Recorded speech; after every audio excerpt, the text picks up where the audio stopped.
नमस्कार साथियों, आपके एसएससी सीपीओ 2022 का जो नोटिफिकेशन था वो आउट हो चुका है। अर्थात एसएससी सीपीओ 2022 का परीक्षा का जो घोषणा था वो हो चुका है।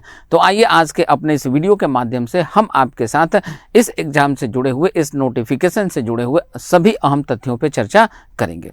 दोस्तों, मैं अजीत कुमार आपके YouTube channel competition community SSC अर्थात कोको एसएससी पर आप सभी का बहुत बहुत स्वागत करता हूँ।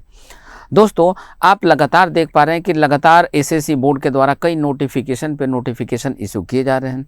चाहे वो आपके पहले जो एग्ज़ाम हो गए हों उनके रिजल्ट में तेज़ी लाई गई हो, या ये जो वैकेंसीज़ हैं इनमें तेज़ी लाई गई हो। ठीक है, तो कुल मिला के ये हम सबों के लिए फ़ायदा ही फ़ायदा है, हम सबों के लिए काफ़ी फ़ायदेमंद है। इसके लिए हम सबों को क्या करना होगा, तो अपने तैयारी को धारदार बनाना होगा और ये बहुत ही अच्छा अवसर है। आप अपने तैयारी में जी जान लगा के जुटिए और इन सभी वैकेंसीज में से कहीं ना कहीं आप अपने आप को सेटल करने में सफल हो जाइए। आपका टारगेट चाहे जो भी हो, लाइक सीपीओ हो या एसएससी के और भी एग्जाम्स की बात करें, तो जो भी आपका टारगेट हो उसके लिए पूरा जी जान लगा दीजिए और तुरंत इसी साल सेलेक्ट होकर कहीं ना कहीं अपने जीवन में अस्थायित्व को प्राप्त हो जाइए। चलिए अब बात करते हैं हम लोग नोटिफिकेशन में, देखते हैं कि इस नोटिफिकेशन में क्या है। अब इस नोटिफिकेशन को देख के आपके मन में एक डाउट क्रिएट होता है।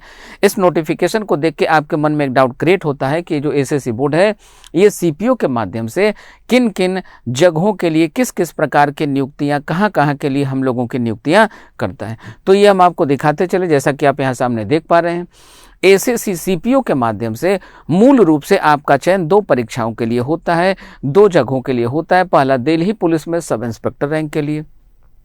हालांकि सीपीओ के माध्यम से जितने भी एग्जाम होते हैं, सीपीओ के माध्यम से आपका जब चयन होता है तो उसका रैंक एक ही होता है, सब इंस्पेक्टर। ठीक है, अब ये अलग बात है कि इसमें दो प्रकार का रिक्रूटमेंट आपका होता है, एक दिल्ली पुलिस के लिए और दूसरा सेंट्रल आर्म्ड पुलिस फोर्सेस। अब ये सेंट्रल आर्म्ड पुलिस फोर्सेस को आप देखेंगे आगे CAPF लिख करके बताया जाता है। ठीक है, और CAPF के लास्ट में लगा होता है SES। ठीक है, एस क्यों लगा होता है, इसको प्लूरल क्यों बनाया जाता है, क्योंकि इसमें एक ही डिपार्टमेंट्स नहीं है, इसमें बहुत सारे डिपार्टमेंट्स हैं जिसको हम आगे आपको इस वीडियो में बताते चलेंगे। ठीक है, तो मूल रूप से आपका चयन दो प्रकार के लिए होता है। ठीक है, एक दिल्ली पुलिस और दूसरा CAPF के लिए। ठीक है, अब आपके मन में डाउट क्रिएट होगा, सर तो इसकी वैकेंसी जब आ गई तो हम लोग कब से कब तक अप्लाई कर सकते हैं। जैसा कि आप सामने स्क्रीन पे देख पा रहे हैं, आपके अप्लाई करने का डेट शुरू हो चुका है 10 अगस्त से। ठीक है, और ये कब तक चलेगा, तो इसकी आखिरी तिथि है 30 अगस्त तक। ठीक है, अब इसमें 30 अगस्त को आपका जो डेट होगा वो रात के 12 बजे तक का नहीं होगा, बल्कि ये रात के 11 बजे तक का ही होगा। इस बात को आप विशेष रूप से ध्यान दीजिए। और आप में से ऐसे बहुत सारे बच्चे होते हैं जो ये चाहते हैं कि हम हमेशा, या उनकी एक आदत होती है कि हमेशा एग्ज़ाम के लास्ट डेट के आसपास ही वो अपना फॉर्म फिल करेंगे। आप ऐसी गलती कभी मत कीजिएगा। क्यों? क्योंकि लास्ट डेट के आसपास आप देखिएगा एसएससी बोर्ड का जो सर्वर है या तो स्लो हो जाता है या कुछ ना कुछ उसमें प्रॉब्लम होता रहता है। ठीक है, लास्ट डेट के आसपास बच्चे उसमें फंस जाते हैं, कई बच्चों का चाह कर भी अप्लाई नहीं हो पाता है। तो आप ऐसी गलती मत कीजिएगा। आप जल्दी से जल्दी, यथाशीघ्र जितनी जल्दी हो सके आप इसमें अप्लाई कर दीजिएगा। इसका फ़ी कितना है भाई? मात्र 100 रुपये। कितना है? मात्र 100, केवल और केवल 100 रुपये। ठीक है, अब बात करें कि आप जब फॉर्म भरते हैं तो फॉर्म भरने में कई बार आपका पेमेंट रुक जाता है, ऑनलाइन पेमेंट आपका रुक जाता है। चालान वाले जो बच्चे उनका भी किसी कारणवश यदि लास्ट डेट के आसपास करते हैं चालान उनको कटाने का, या ऑनलाइन में यदि आपका फ़ी पे करने में डिले हो जाता है, तो आप इन दोनों एक्टिविटीज़ को अंजाम दे सकते हैं, दोनों काम को पूरा कर सकते हैं। उसकी आखिरी तिथि है 31 अगस्त। आखिरी तिथि 31 अगस्त। फॉर्म भरते समय या पेमेंट करते समय आपसे यदि कहीं किसी प्रकार का मिस्टेक हो जाता है तो आप उसमें सुधार कर सकते हैं। कब? आप 1/9 को उसका सुधार कर सकते हैं। कब तक? रात के 11 बजे तक ही। ठीक है, उसके बाद कोई सुधार संभव नहीं है। अब बात आती है कि आपका एग्ज़ाम कब होगा, तो एग्ज़ाम होगा आपका नवंबर 2022 में। कब होगा? नवंबर 2022 में। इसका डेट अभी अनाउंस नहीं है कि किस डेट को होगा। ठीक है, ये डेट पता चलेगा कब? तो नवंबर के पहले। ठीक है, आपका जब एडमिट कार्ड आना शुरू होगा तो वहाँ से ये आपको पता चलेगा। अब आते हैं इसके आगे, इससे किस किस प्रकार का कहाँ कहाँ जो आपका सिलेक्शन होता है, ये आपका डाउट क्लियर हो चुका है। ठीक है, एक होता है दिल्ली पुलिस के लिए, दूसरा होता है CAPF के लिए। अब दोनों का पे स्केल क्या होगा, आइए पे स्केल की बात करते हैं। देखिए, दिल्ली पुलिस में यदि आप सेलेक्ट होते हैं तो इसका जो ग्रुप है, इसका ग्रुप माना जाता है ग्रुप C। क्या माना जाता है? ग्रुप C माना जाता है। ठीक है, इसका पे स्केल भी 35,400 से लेके 1,12,400 रुपये तक है। ठीक है, पे स्केल की बात करें, हम सैलरी की बात नहीं करें, आप सामने देख पा रहे हैं। ठीक है, अब बात करते हैं यदि आपका सिलेक्शन CAPF में होता है, ठीक है, CAPF में होता है तो इसको ग्रुप B में कंसीडर किया जाता है और ये नॉन मिनिस्ट्रियल होता है, ठीक है, नॉन मिनिस्ट्रियल होता है। हालांकि बाद में आप प्रमोट होके मिनिस्ट्रियल सेक्शन में चले जाते हैं, ठीक है। इसका भी जो पे स्केल है ये भी वही है, 35,400 से लेके 1,12,400 रुपये तक, ठीक है। नेक्स्ट यहाँ से आगे बढ़ते हैं।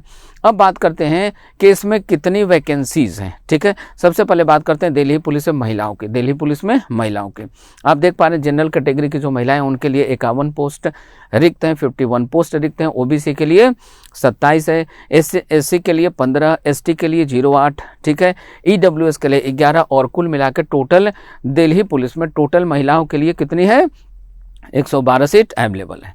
अब बात करते हैं पुरुषों की, तो पुरुषों को आप देख पा रहे हैं UR कैटेगरी अर्थात जनरल कैटेगरी में 79 है। अब इसमें भी अलग अलग क्राइटेरियाज हैं, एक सर्विसमैन के लिए, एक सर्विसमैन स्पेशल कैटेगरी में, डिपार्टमेंटल कैंडिडेट के लिए, और कुल मिला के जनरल कैंडिडेट का यहाँ पे वैकेंसी कितना है, 103, OBC का कितना है 54, SC का कितना है 30, ST का कितना है 18, ठीक है, और EWS का कितना है 23 है। कुल मिला के पुरुषों के लिए टोटल 228, और इस पुरुष और महिला इन दोनों को यदि हम ऐड कर दें अर्थात 228 प्लस 112 को ऐड कर दें तो 340, ठीक है, 340। आगे बढ़ते हैं तो दिल्ली पुलिस में टोटल वैकेंसीज कितनी है, 340 है। अब यहाँ पे हम बात करते हैं इसके अलावा ये देखिए ये CAPF अब आपको दिखाई दे रहा है, यहाँ पे CAPF लिखा हुआ दिखाई दे रहा है। अब CAPF में कौन कौन से डिपार्टमेंट्स आते हैं भाई देखिए, तो पहला है BSF, ठीक है, दूसरा CISF, CRPF, ITBP, SSB, ठीक है। इस प्रकार से ये 4 डिपार्टमेंट्स आपको मुख्य रूप से यहाँ पे आपको दिखाई पड़ते हैं। अब दोस्तों हम आपको यहाँ पे थोड़ा सा पॉजिटिव बात बताते चलें। आप ऐसे किसी भी सेंट्रल गवर्नमेंट के आर्म्ड फोर्सेस में जाते हैं, ठीक है, जिसको हम लोग पैरामिलिट्री फोर्स भी बोला करते हैं, इसमें से किसी में यदि आपका सिलेक्शन होता है, विशेष रूप से यदि आपका सिलेक्शन CISF में होता है, आपको इतनी एजुकेशनल लीव मिलती है कि एजुकेशनल लीव लेके कई बच्चे यहाँ से UPSC तक क्रैक करते हैं, ठीक है।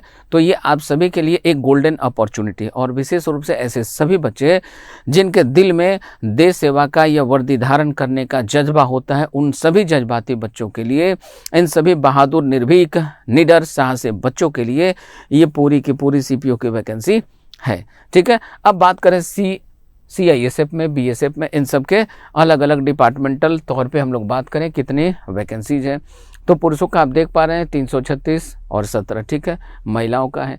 कुल मिला के BSF में टोटल वैकेंसी कितनी है 353। इसी प्रकार से CISF में देखिए 86, CRPF में 3112, सबसे ज़्यादा वैकेंसी यहीं आती है हर साल। ITBP में 191, SSB में 218। देखिए आप में से ऐसे बहुत सारे बच्चे होते हैं जिनका SSB में सिलेक्शन होना एक सपना होता है, बहुत सारे ऐसे बच्चे होते हैं जिनका CISF में सिलेक्ट होना एक ड्रीम प्रोजेक्ट होता है, ठीक है। ऐसे इन सभी बच्चों के लिए गोल्डन अपॉर्चुनिटी है जिसका आनंद आप उठा सकते हैं, मजा ले सकते हैं। और टोटल CAPF में कितनी वैकेंसीज हैं 3960। अब इसमें यदि आप 340 जो पीछे था उसको ऐड कर देंगे तो टोटल नंबर ऑफ जो वैकेंसीज है जो इस बार आई है CPO 2022 में, टोटल वैकेंसीज है 4300। टोटल वैकेंसीज कितनी है 4300, तो इतनी वैकेंसी है जिसको आप देख पा रहे हैं। अब एज लिमिट की बात करें, आपका एज लिमिट कितना होना चाहिए, तो 1 जनवरी 2022 को आपका जो एज है वो 20 से 25 के बीच में होना चाहिए, अर्थात आपका जो जन्म है वो इसके पहले नहीं होना चाहिए और इसके बाद में नहीं होना चाहिए, ठीक है। नेक्स्ट यहाँ से आगे बढ़ते हैं, एजुकेशनल क्वालिफिकेशन आपका क्या होना चाहिए, तो आपका एजुकेशनल क्वालिफिकेशन होना चाहिए बैचलर डिग्री, अर्थात आपको ग्रेजुएट होना चाहिए। और ग्रेजुएट कब होना चाहिए, तो ग्रेजुएट भी 1 जनवरी 2022 के डेट के अकॉर्डिंग, और यदि आप तब तक ग्रेजुएट नहीं हुए तो आप इसमें अप्लाई नहीं कर सकते। नेक्स्ट बात करते हैं नेशनलिटी की, आपका सिटीजनशिप कहाँ का होना चाहिए, इंडिया, नेपाल, भूटान, इन तीनों में से कहीं के हों आप इसके लिए अप्लाई कर सकते हैं। अब बात आती है कि हमारा एग्ज़ाम कितने चरण में होता है। आपका एग्ज़ाम 3 फेज़ में होता है, 3 फेज़ में होता है, इस बात को ठीक से समझिए।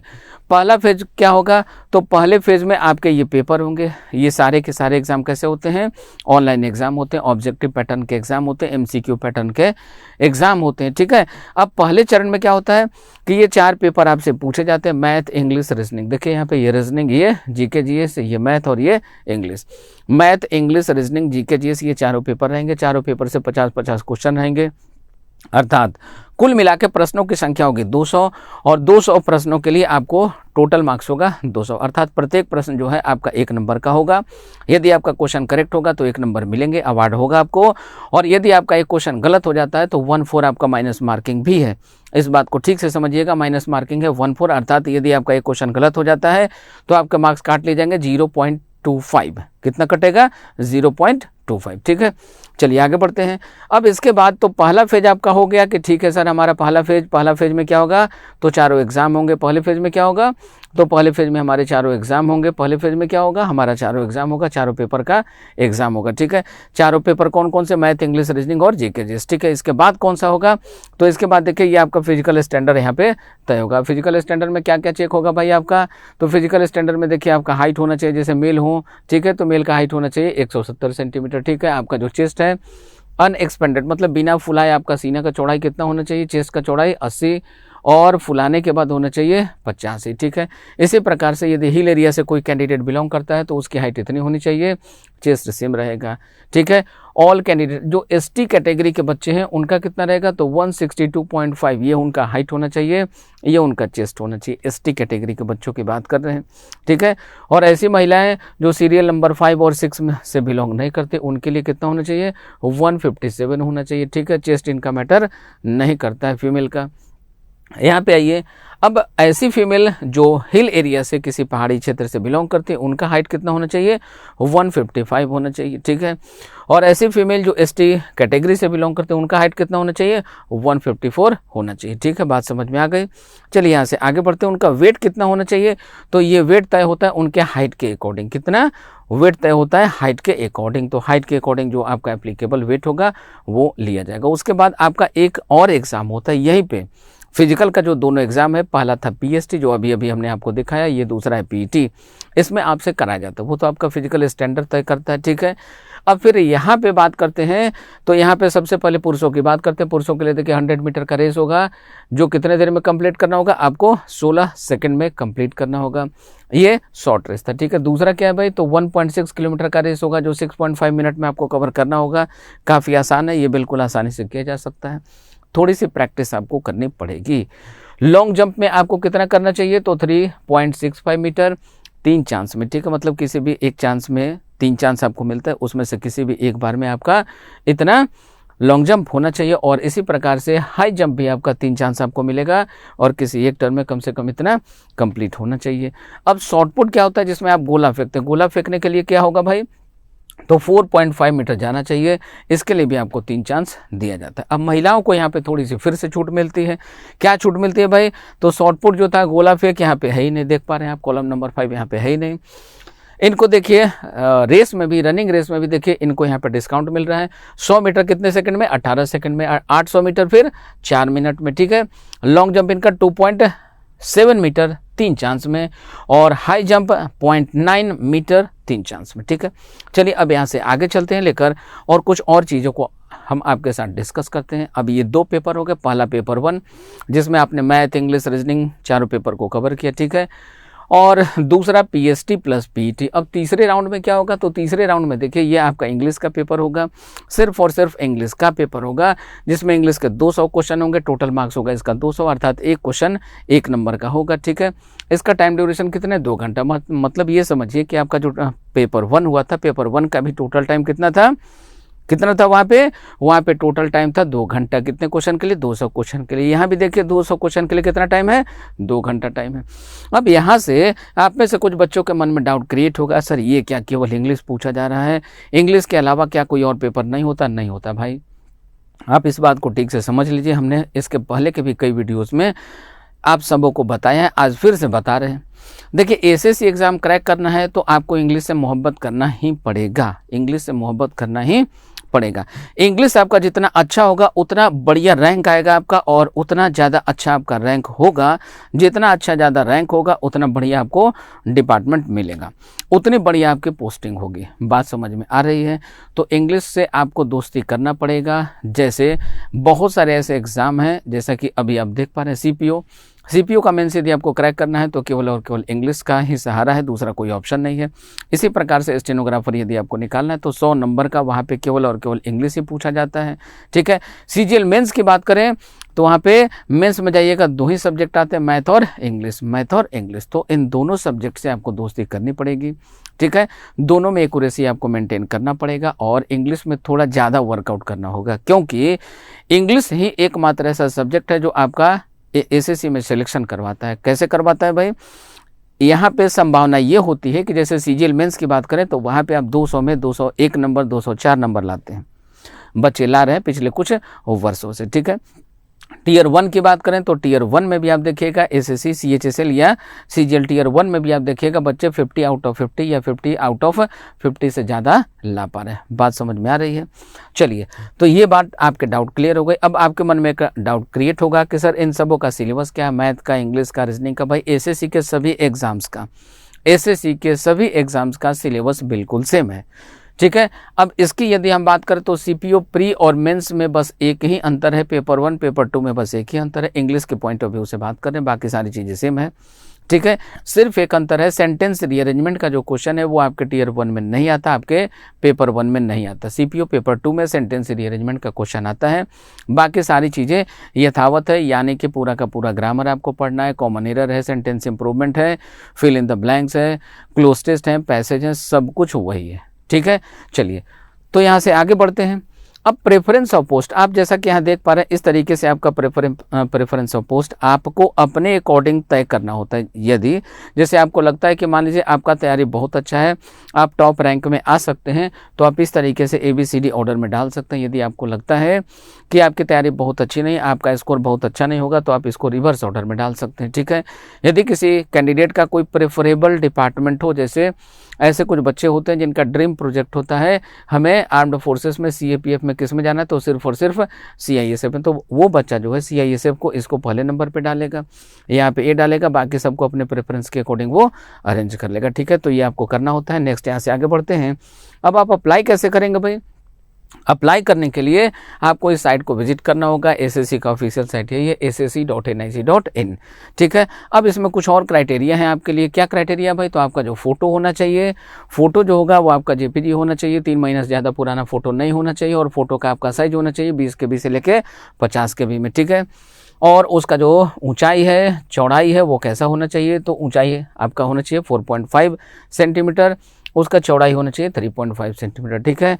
नेक्स्ट, आप जो साइन करते हैं, आपको जो आपका जो सिग्नेचर चाहिए वो सिग्नेचर भी होना चाहिए JPG फॉर्मेट में, उसका साइज होना चाहिए 10 से 20 KB के बीच का, ठीक है। और उसका जो चौड़ाई होना चाहिए 4 सेंटीमीटर का होना चाहिए, उसका जो हाइट होना चाहिए वो 2 सेंटीमीटर से ज़्यादा का नहीं होना चाहिए। इसी फॉर्मेट में आपको अप्लाई करना होता है, ठीक है। तो इसी तरीके के और भी बहुत सारे वीडियोज़ के लिए बने रहिए आप हमारे YouTube channel competition community SSC अर्थात कोको SSC पर, ठीक है। लास्ट में चलते चलते हम आपको ये भी बताते चले, SSC का फ्री कोर्स हम लोगों के इसी चैनल पे चल रहा है, जिसको आप सभी बच्चे देख सकते हैं, और उसका मदद लेके आप अपना सिलेक्शन किसी भी एग्ज़ाम में करवा सकते हैं। SSC के किसी भी एग्ज़ाम में करवा सकते हैं, या आप चाहते हैं कि आप किसी दूसरे दोस्त की मदद करें तो उन सभी बच्चों तक उस वीडियो को आप शेयर कर सकते हैं, ठीक है। बिल्कुल फ्री है, एब्सोल्युटली फ्री है।